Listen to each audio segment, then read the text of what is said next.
आउज़ु बिल्लाहि मिनश्शैतानिर्रजीम बिस्मिल्लाहिर्रहमानिर्रहीम। Dear students, chapter number 3 matrices and determinants के पहले 3 लेक्चर्स में हमने इनकी डेफिनेशंस पढ़ी और उन डेफिनेशंस को एग्जांपल्स के साथ एक्सप्लेनेशन उनकी की।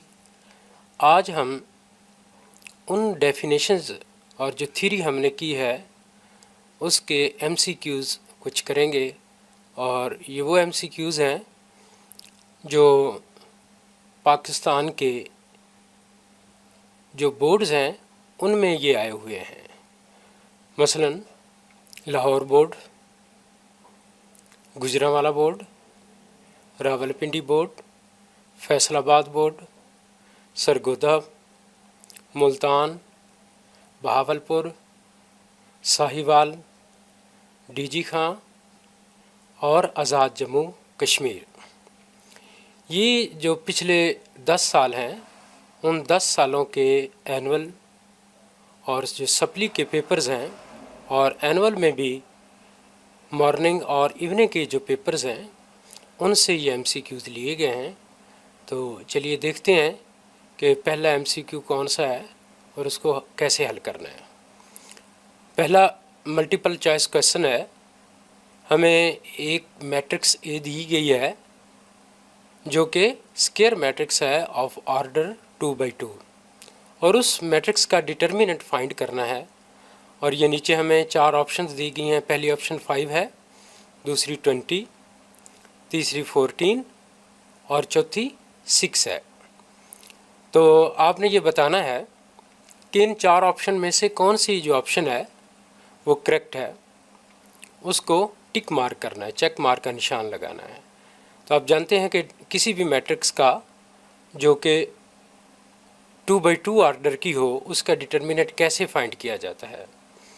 जब हमने इसकी डेफिनेशंस और थ्योरी की थी तो उसमें हमने देखा कि जो हमारे पास लीडिंग डायगोनल है या प्रिंसिपल डायगोनल, उनके जो एलिमेंट्स हैं उनके प्रोडक्ट में से जो सेकेंडरी डायगोनल है जैसे 2 और 3, इनके प्रोडक्ट को माइनस करते हैं। जैसे 5 4 = 20 माइनस 6, 20 में से 6 माइनस करें तो 14 आता है। तो इसका जो करेक्ट ऑप्शन है वो क्या है, 14। कैसे इसको फाइंड करना है, ए का डिटर्मिनेंट फाइंड करना है, प्रिंसिपल डायगोनल के प्रोडक्ट में से माइनस करेंगे तो हमें 14 हासिल होगा। तो चलते हैं दूसरे मल्टीपल क्वेश्चन पे, चॉइस क्वेश्चन पे। तो दूसरा क्या है, if A is a non singular square matrix then A inverse equals. तो ज़ाहिर है कि ए जो है वो नॉन सिंगुलर मैट्रिक्स होगा। अगर वो सिंगुलर मैट्रिक्स है तो उसका तो इन्वर्स ही नहीं फाइंड किया जा सकता। तो ए जो है वो नॉन सिंगुलर मैट्रिक्स है, स्क्वायर मैट्रिक्स। तो A inverse A into A inverse A को और ए इनवर्स का प्रोडक्ट किसके बराबर होगा। पहली ऑप्शन ए है, दूसरी ए इनवर्स, नेक्स्ट 0, और ये आइडेंटिटी मैट्रिक्स। तो क्या होता है, हमने डेफिनेशन में हमने पढ़ा था कि ए इनवर्स जो है वो इक्वल टू आइडेंटिटी मैट्रिक्स होता है। तो इस तरह से इसकी जो करेक्ट ऑप्शन है वो क्या बनेगी, चौथे वाली डी बनेगी। A inverse is equal to identity matrix. अगला मल्टीपल चॉइस क्वेश्चन देखते हैं। ये तीसरा मल्टीपल चॉइस क्वेश्चन है, if order of a matrix is m/n। एक हमें कोई मैट्रिक्स दी गई है जिसका ऑर्डर क्या है, m/n है, यानी कि m उसकी रोज़ हैं और n उसके कॉलम्स हैं। तो ए के ट्रांसपोज का ऑर्डर क्या होगा ये आपने बताना है।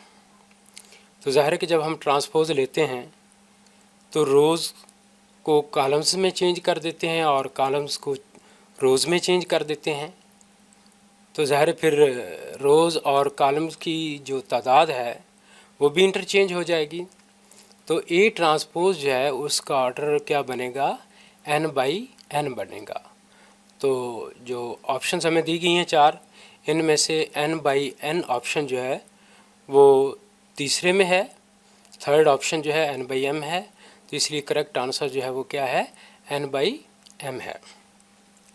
Order of A transpose is equal to n/m। Reason क्या है, A transpose is obtained by interchanging the rows and columns of the matrix. Next चलते हैं चौथे MCQ पे। चौथा MCQ क्या है कि हमें एक मैट्रिक्स दी गई है, λ1 उसकी पहली रो है और दूसरी रो जो है उसकी -2 और 1 है, और ये एक सिंगुलर मैट्रिक्स है, तो यहाँ पर लैम्डा की वैल्यू हमने फाइंड करनी है। तो आप जानते हैं कि जो सिंगुलर मैट्रिक्स होता है उसका अगर डिटर्मिनेंट फाइंड करें तो वो 0 के बराबर होता है। तो जब इस मैट्रिक्स का डिटर्मिनेंट फाइंड करेंगे तो वो किसके बराबर आएगा, 0 के बराबर आएगा। डिटर्मिनेंट कैसे फाइंड करते हैं, लैम्डा को 1 के साथ मल्टीप्लाई करेंगे, यानी जो प्रिंसिपल डायगोनल है उसके एलिमेंट्स का प्रोडक्ट माइनस -2 को 1 के साथ मल्टीप्लाई कर देंगे तो ये -2 हो जाएगा, इज इक्वल टू 0, यानी lambda plus 2 is equal to 0। तो लैम्डा किसके बराबर आ जाएगा, -2 के। तो यहाँ पर जो ऑप्शंस हमें दी गई हैं उनमें जो थर्ड ऑप्शन है वो -2 है, तो करेक्ट ऑप्शन क्या हुई, -2। तो इसको ये सॉल्व किया गया है, मैट्रिक्स है क्योंकि ये हमारे पास सिंगुलर मैट्रिक्स है इसलिए इसका डिटर्मिनेंट 0 के बराबर होगा। तो जब ये 0 के बराबर है तो इसका डिटर्मिनेंट फाइंड करके देख लें, तो lambda plus 2 is equal to 0, this thing apply, lambda is equal to -2। Next देखते हैं पांचवा क्वेश्चन, फॉर मैट्रिक्स इक्वेशंस। ये एक दो हमें मैट्रिक्स दी गई हैं और दोनों मैट्रिक्सेस जो हैं वो इक्वल हैं, तो यहाँ पर आपने y की वैल्यू फाइंड करनी है। यहाँ पर एक वेरिएबल y है, इसकी वैल्यू हमने फाइंड करनी है। तो जब दो मैट्रिसेस इक्वल हों तो उन मैट्रिसेस के जो करस्पॉन्डिंग एलिमेंट्स हैं वो भी इक्वल होते हैं। ये 3 का करस्पॉन्डिंग एलिमेंट ये 3 है, इस 1 का करस्पॉन्डिंग एलिमेंट ये 1 है, -3 का जो करस्पॉन्डिंग एलिमेंट है वो यहाँ पर -3 है। तो 3y - 4 जो है वो किसके बराबर होगा, 2 के बराबर होगा। तो 3y 2 + 4 हो जाएगा 6 के बराबर। तो 3y = 6, तो y किसके बराबर आ जाएगा, 2 के। तो करेक्ट ऑप्शन कौन सी हुई, ये बी ऑप्शन। तो ये देखते हैं, ये देखें 3y - 4 = 2, this thing apply, 3y - 4 जो है वो राइट साइड पे जाके +4 हुआ तो 6 बन गया। यहाँ से आपने y की वैल्यू निकाली तो 6/3 = 2। नेक्स्ट चलते हैं छठे क्वेश्चन पे। छठा क्वेश्चन क्या है, हमें एक 2/2 का स्क्वायर मैट्रिक्स दे दिया गया है और उसमें कहा गया है कि इसका डिटर्मिनेंट फाइंड करें। तो डिटर्मिनेंट कैसे फाइंड करते हैं 2/2 का, उसके प्रिंसिपल डायगोनल के जो एलिमेंट्स हैं उनका प्रोडक्ट माइनस सेकेंडरी डायगोनल के एलिमेंट्स का प्रोडक्ट। तो ये क्या आ जाएगा, 3 2 = 6 - 6 0 आ जाएगा। तो ये डिटर्मिनेंट 0 के बराबर है, कौन सी ऑप्शन है, बी ऑप्शन है। तो करेक्ट ऑप्शन क्या हुई, बी। तो ये इसकी रीज़न ये नीचे दी गई है, 3 2 = 6 -1 × 6 = 6 - 6 = 0 के बराबर आ गया। तो ये करेक्ट ऑप्शन इसकी 0 है। नेक्स्ट क्वेश्चन नंबर 7 पे चलते हैं। Let A B a square matrix then A transpose का डिटर्मिनेंट जो है वो किसके बराबर होगा।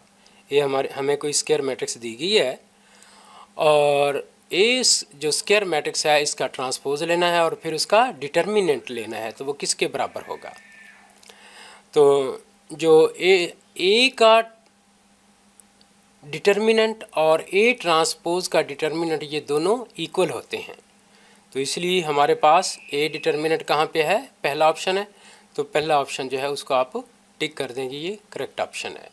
ये देखें एग्जांपल दी गई है ये समझाने के लिए। यहाँ पर ए हमारे पास कोई एक मैट्रिक्स है, उसका डिटर्मिनेंट लिया है 5 1 11 और 9। तो 5 को 9 से मल्टीप्लाई किया 45 आ जाएगा और 1 को 11 से मल्टीप्लाई करेंगे तो ये 11 आ जाएगा। तो ये 34 इसका आंसर आया ए के डिटर्मिनेंट का। अब ए के ट्रांसपोज का डिटर्मिनेंट लेते हैं तो वो क्या आ रहा है, वो भी 34 आ रहा है।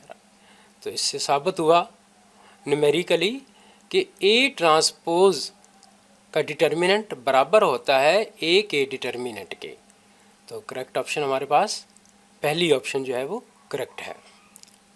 नेक्स्ट चलते हैं क्वेश्चन नंबर 8 पे। क्वेश्चन नंबर 8 में हमारे पास ये 2 रोज दी गई हैं।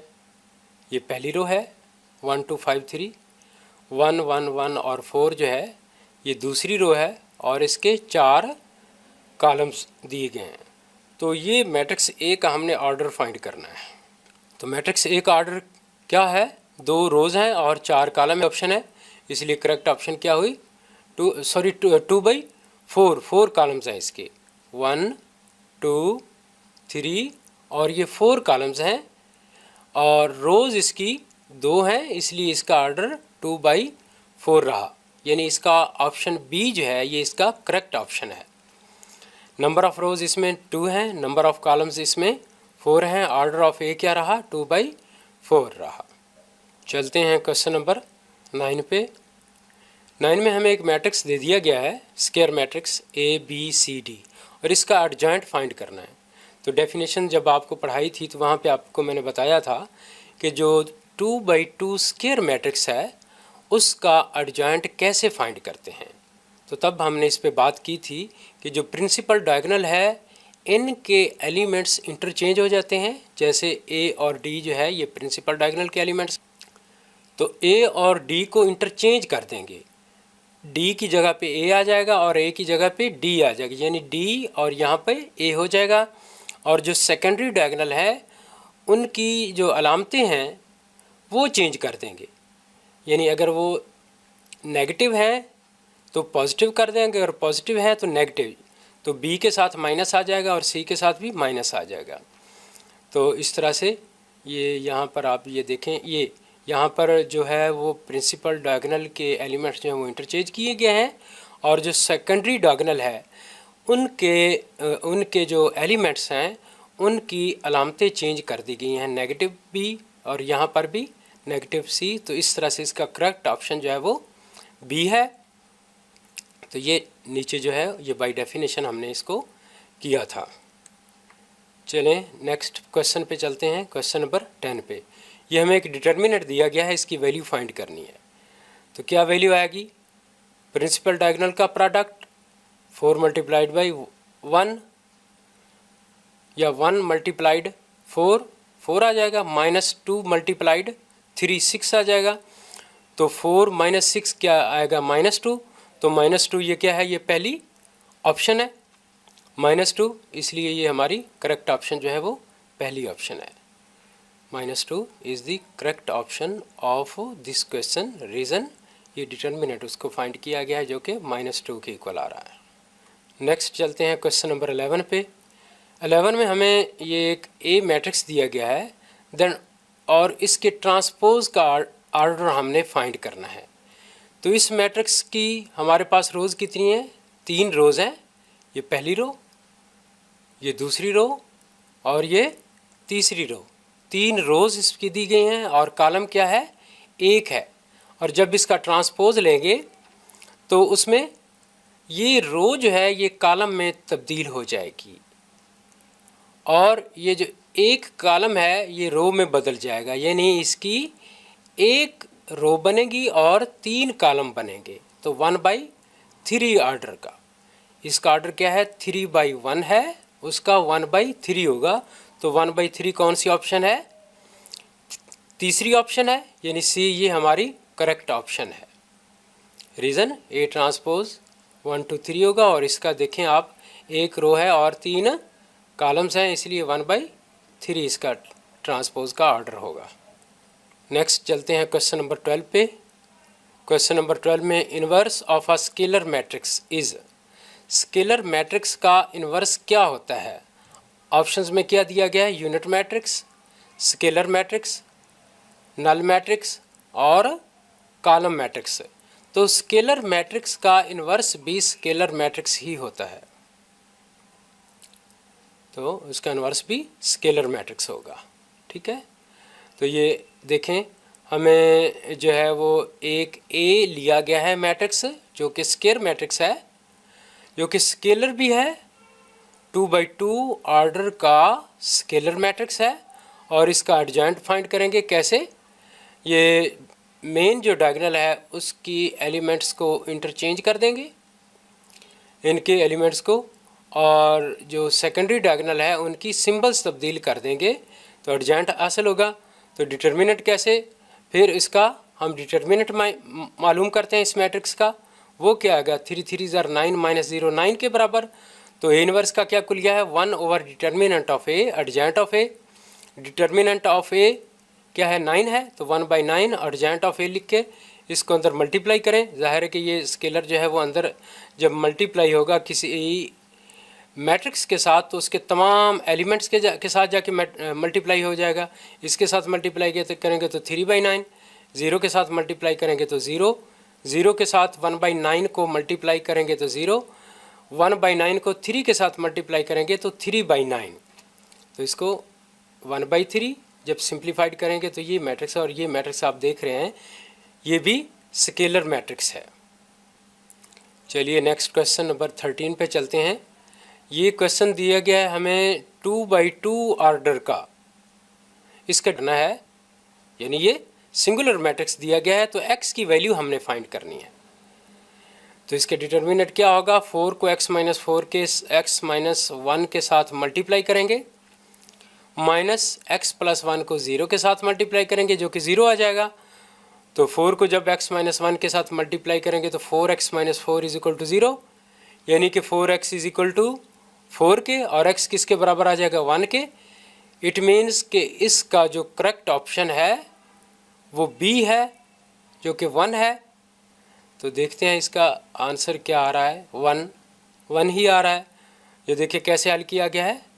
ये चूँकि डिटर्मिनेंट था, इसके प्रिंसिपल डायगोनल का प्रोडक्ट माइनस सेकेंडरी डायगोनल का प्रोडक्ट इज इक्वल टू 0 के, जो कि हमें सवाल में दे दिया गया है। तो इनको जब हमने सिंप्लीफाई किया तो 4x-4 is equal to 0, 4x is equal to 4, तो x किसके बराबर आ जाएगा? 4/4 इज इक्वल टू 1 के। तो करेक्ट ऑप्शन क्या है? 1, जो कि ऑप्शन बी बनता है। नेक्स्ट हम देखते हैं क्वेश्चन नंबर 14। क्वेश्चन नंबर 14 में कहा गया कि अ square matrix x is non singular. ये x जो मैट्रिक्स है ये कब नॉन सिंगुलर होगा? जब इसका डिटर्मिनेंट जो है वो नॉट इक्वल टू 0 होगा। तो इसका x का डिटर्मिनेंट नॉट इक्वल टू 0 जो है वो दूसरे ऑप्शन में है, बी ऑप्शन में है, इसलिए इसका करेक्ट जो ऑप्शन है वो बी है। तो ये देखें बी ही उसका करेक्ट ऑप्शन निकला है। क्या था? अ स्क्वायर मैट्रिक्स, जो हमने डेफिनेशन नॉन सिंगुलर मैट्रिक्स की थी, उसमें क्या हमने किया था? A square matrix x is non singular if determinant of x is not equal to 0। तो x कब नॉन सिंगुलर होगा? x कब नॉन सिंगुलर होगा? जब इसका डिटर्मिनेंट जो है वो 0 के बराबर होगा। तो इसका करेक्ट ऑप्शन क्या है? बी। तो चलते हैं नेक्स्ट क्वेश्चन पे, क्वेश्चन नंबर 15 पे। देखिए वो कौन सा क्वेश्चन है। क्वेश्चन नंबर 15 है a square matrix M is singular if M जो है वो ये सिंगुलर कब होगा?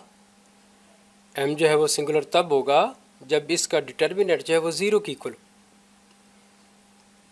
तो 0 की ऑप्शन जो है ये तीसरे ऑप्शन में है, ऑप्शन सी, इसलिए the correct option of this question is C. तो ये देखें जवाब भी उसका सी ऑप्शन आ रहा है। A square matrix M is singular if determinant of M is equal to 0। ये डेफिनेशन हमने जो सिंगुलर मैट्रिक्स की थी उसके तहत ही इसके बराबर आ रहा है। तो नेक्स्ट क्वेश्चन पे चलते हैं हम, क्वेश्चन नंबर 16 पे। If A is equal to, हमें ये एक 2/2 का स्क्वायर मैट्रिक्स दिया गया है, B जो है वो भी हमें 2/2 का स्क्वायर मैट्रिक्स दिया गया है, और A-B फाइंड करना है। तो A-B कैसे आएगा? ये दोनों जो हैं वो मैट्रिक्स के ऑर्डर सेम हैं, तो इनके कोरेस्पॉन्डिंग एलिमेंट्स पहले मैट्रिक्स के पहले एलिमेंट, पहली रो का पहला एलिमेंट 1 है, तो इसका कोरेस्पॉन्डिंग क्या होगा? ये 2 होगा। दूसरे मैट्रिक्स की पहली रो के पहली एलिमेंट में से माइनस कर देंगे, 1 - 2 क्या आ जाएगा? -1। 2 - 3 -1, 3 माइनस 4 माइनस 1 और 4 माइनस 5 माइनस 1। तो इसलिए ये जो बी ऑप्शन है ये करेक्ट ऑप्शन है, जिसमें ए माइनस बी का आंसर दिया गया है। तो ये इसका बी ऑप्शन है, ए माइनस बी। ए के हर एलिमेंट में से बी के कोरेस्पॉन्डिंग एलिमेंट्स को माइनस करेंगे तो हमें ए माइनस बी हासिल होगा। तो नेक्स्ट देखते हैं, क्वेश्चन नंबर 17 पे चलते हैं। क्वेश्चन नंबर 17 में क्या दिया गया है, हमें एक मैट्रिक्स ए दे दिया गया है जिसकी 2 रोज हैं और 1 कॉलम है, और एक और मैट्रिक्स दिया गया है बी मैट्रिक्स, यहाँ पे बी लिखना चाहिए था, बी मैट्रिक्स जिसकी 1 रो है और 2 कॉलम्स हैं। इन दोनों का प्रोडक्ट फाइंड करना है। तो इसका ऑर्डर क्या है, 2/1, इसका 1/2 है। तो 2/2 ऑर्डर का हमें एक मैट्रिक्स मिलेगा जो कि इसका प्रोडक्ट होगा। तो आइए देखते हैं, ए को लिखा, इधर बी को प्रोडक्ट के लिखा। ये पहली रो और इसका पहला कॉलम, उसका प्रोडक्ट क्या आएगा, 5 2 10। फिर पहली रो और दूसरा कॉलम ले लेंगे, 2 मल्टीप्लाइड बाई 0। फिर दूसरी रो और पहला कॉलम ले लेंगे, दूसरी रो -1 और उसका पहला कॉलम 5। फिर इसकी पहली रो के साथ इसका दूसरा कॉलम ले लेंगे, तो -1 मल्टीप्लाइड बाई 0, इनके प्रोडक्ट फाइंड कर लेंगे। तो ये 10 0 -5 और 0 जो है इसका करेक्ट ऑप्शन है। 10 0 -5 और 0 इसका क्या है, करेक्ट ऑप्शन है। क्वेश्चन नंबर 18 में क्या दी गई कि if A is a matrix of order m/n। इसमें एक मैट्रिक्स है जिसकी m रोज हैं और n कॉलम्स हैं, then the number of elements in each row of A is, हर रो में कितने एलिमेंट्स होंगे। तो जो मैट्रिक्स ए है उसकी रोज कितनी है, m, और कॉलम्स कितने हैं, n कॉलम्स हैं। तो आपने ये बताना है कि number of elements in each row of A की हर रो में कितने एलिमेंट्स होंगे। तो इसकी हर रो में उतने ही एलिमेंट्स होंगे जितने कॉलम्स की तादाद है। तो इस मैट्रिक्स में चूँकि n कॉलम्स की तादाद है, इसलिए ए मैट्रिक्स की हर रो में n एलिमेंट्स होंगे। तो ऑप्शन क्या है, बी में n लिखा हुआ है। तो चेक करते हैं कि इसकी कौन सी ऑप्शन है। ये देखें, ये बी है। यहाँ पर आपको एग्जाम्पल के साथ समझाया गया कि हमारे पास अगर कोई मैट्रिक्स ए है जिसका ऑर्डर 2/3 है, तो इसमें आप देखें कि हर रो में, पहली रो है बेशक या वो ये दूसरी रो है, हर रो में कॉलम्स की तादाद 3 है, इसलिए हर रो में एलिमेंट्स की तादाद कॉलम्स की तादाद के बराबर होगी जो कि 3 है। The number of elements in each row of A is equal to the number of columns of A, that is n इसका ऑप्शन आएगा। ठीक है, नंबर 19 पे, there the order of the matrix 2 9 4, पहली रो, और दूसरी रो क्या है 1 3 और 4। ये 2 रोज हैं और 3 कॉलम्स हैं। इसका ऑर्डर बताना है तो क्या होगा, 2/3 होगा। तो देखें 2/3 जो है किस ऑप्शन में है, डी ऑप्शन में है। तो the correct option of this question is D, which is 2/3। Number of rose 2, number of columns 3, therefore the order of matrix 2/3, इसका 2/3 होगा। नेक्स्ट देखते हैं क्वेश्चन नंबर 20। क्वेश्चन नंबर 20 में क्या है, what is called a matrix of order m/n। एक ऐसा matrix है जिसकी m रोज हैं और 1 कॉलम है। तो उस मैट्रिक्स को क्या कहेंगे, जिस मैट्रिक्स का 1 कॉलम होता है उसको कॉलम मैट्रिक्स कहते हैं। तो पहली ऑप्शन है रो मैट्रिक्स, दूसरी ऑप्शन है कॉलम मैट्रिक्स, तीसरी आइडेंटिटी मैट्रिक्स और चौथी स्केलर मैट्रिक्स। तो करेक्ट ऑप्शन कौन सा है, कॉलम मैट्रिक्स बी। तो चलिए देखते हैं इसका आंसर क्या आ रहा है, कॉलम मैट्रिक्स बी आ रहा है। The matrix has m rows and 1 column. The matrix having 1 column is called column matrix. तो आज हमने ये 20 MCQs किए। ये वो MCQs हैं बच्चों जो पिछले 10 साल के पेपर्स में आए हैं। पंजाब और बल्कि पाकिस्तान के 10 बोर्ड्स के पेपरों में से ये MCQs लिए गए हैं और इनको जो है ऑप्शंस को, करेक्ट ऑप्शंस को देखा गया है कि कौन सी है और उसकी रीज़न भी बताई गई है।